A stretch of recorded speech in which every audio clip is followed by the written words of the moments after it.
नमस्कार दोस्तों, आपका स्वागत है हमारे YouTube चैनल पर। आज हम बात करेंगे भगवद गीता के अध्याय 18 श्लोक 54 की। यह श्लोक हमें आत्मा और ब्रह्म के अद्वितीय संबंध के बारे में सिखाता है। अगर आपको हमारा वीडियो पसंद आए तो कृपया लाइक करें और सब्सक्राइब करें। चलिए इस वीडियो में हम इस श्लोक की गहराई में उतरते हैं। भूतानाम ईश्वर है, सर्वे प्राणिनाम आत्मनिष्ठ है, सर्वं चैतन्यं यत् तत्त्वं तद् ब्रह्म तद् आत्मा च। सभी प्राणियों में एक ईश्वर है जो आत्मा के रूप में विद्यमान है। जो भी शाश्वत तत्व है वही ब्रह्म है, वही आत्मा भी है। इस श्लोक में भगवान श्री कृष्ण ने बताया है कि सभी प्राणियों में एक अदृश्य शाश्वत ईश्वर है। यह ईश्वर ही आत्मा का स्वरूप है। जब हम इस सच्चाई को समझते हैं तो हम अपने भीतर के ईश्वर को पहचानते हैं। यह आत्मा न केवल हमारे भीतर है बल्कि सभी जीवों में व्याप्त है।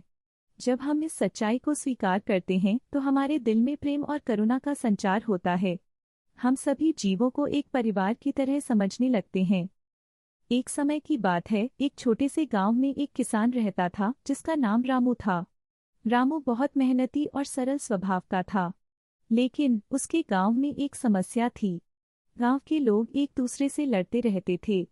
एक दिन रामू ने सोचा, अगर हम सब एक दूसरे को समझें और प्यार से रहें तो यह समस्या हल हो सकती है। रामू ने गांव के सभी लोगों को एकत्र किया। उसने कहा, दोस्तों, क्या आप जानते हैं, भगवद गीता में कहा गया है कि सभी प्राणियों में एक ईश्वर है। जो भी शाश्वत तत्व है वही ब्रह्म है। तो अगर हम सभी में एक ही आत्मा है तो हमें एक दूसरे के प्रति प्रेम और करुणा रखनी चाहिए। गांव के लोग सुनकर चौंक गए। रामू ने आगे कहा, यदि हम एक दूसरे को समझें और सम्मान दें तो हमारी समस्याएं स्वयं हल हो जाएंगी। कुछ लोग बोले, लेकिन रामू, हम तो हमेशा झगड़ते हैं। रामू ने मुस्कुराते हुए कहा, हाँ, लेकिन जब हम समझेंगे कि हम सब एक ही परिवार का हिस्सा हैं तब सब कुछ बदल जाएगा। धीरे धीरे गांव के लोग रामू की बात समझने लगे।